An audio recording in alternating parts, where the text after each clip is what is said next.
Revue de presse du mercredi 17 juillet 2024. Bienvenue à toutes et à tous. Rebondissement dans l'affaire accusant le Bénin d'abriter des bases militaires françaises par le capitaine Ibrahim Traoré. Libération nous informe qu'après les accusations contre le Bénin, l'ambassadeur burkinabé a été convoqué. L'ambassadeur du Burkina convoqué nous confirme l'autre quotidien. Fraternité sur cette affaire placade. Suite aux allégations du président Ibrahim Traoré, l'indignation du gouvernement à l'ambassade du Burkina Faso près le Bénin. Le Bénin exprime sa désapprobation. Le matinal, pour sa part, nous parle d'un tête-à-tête entre le ministre des Affaires étrangères, Olosegun Bakary, et l'ambassadeur du Burkina près le Bénin. Matin Libre, de son côté, s'interroge. Et si Ibrahim Traoré brandissait les preuves? La Nouvelle Tribune, dans le même sens du sujet, nous fait un rappel sur l'intervention de l'ambassadeur de France près le Bénin. Mac Vizi répond à Ibrahim Traoré, peut-on lire à sa une.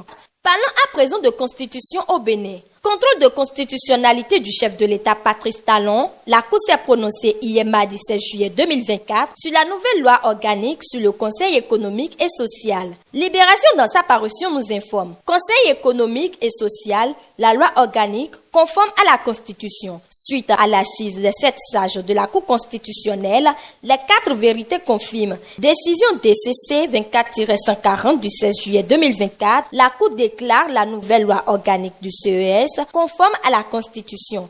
Cette nouvelle est relayée par Décryptage Info, la Nouvelle Tribune et le Matinal. Fraternité sur la même décision écrit. Conformité validée par les 7 sages. Dans le même temps, Libération nous informe de la prise de fonction du nouveau président du PNUD. Le nouveau représentant résident prend fonction, a-t-il écrit à sa une. L'autre quotidien sur la même information écrit. Bénin Coopération Bénin Nations Unies, Titus Oladoya Osundina, nouveau représentant résident au PNUD, reçu aux affaires étrangères. Titus Osundina présente ses lettres de cabinet, le secteur prioritaire de son mandat décliné, aborde le matinal dans sa parution du jour. Une information que confirme Matin Libre, l'Économiste et Décryptage Info. Autre information dans cette revue. La NAT s'engage dans le retrait des plaques de moto et propose des moyens. Quels sont ces moyens? L'autre quotidien nous parle de la plateforme de la NAT pour moderniser les opérations. Matin Libre, dans le même sens du sujet, aborde les possibilités d'obtenir des plaques de moto à l'achat. Il rappelle cependant que celles non retirées seront bientôt détruites. Hors de nos frontières, les 4 vérités nous font le bilan des élections présidentielles au Rwanda. Paul Kagame, réélu avec 99,15% des voix. C'est la fin de cette revue.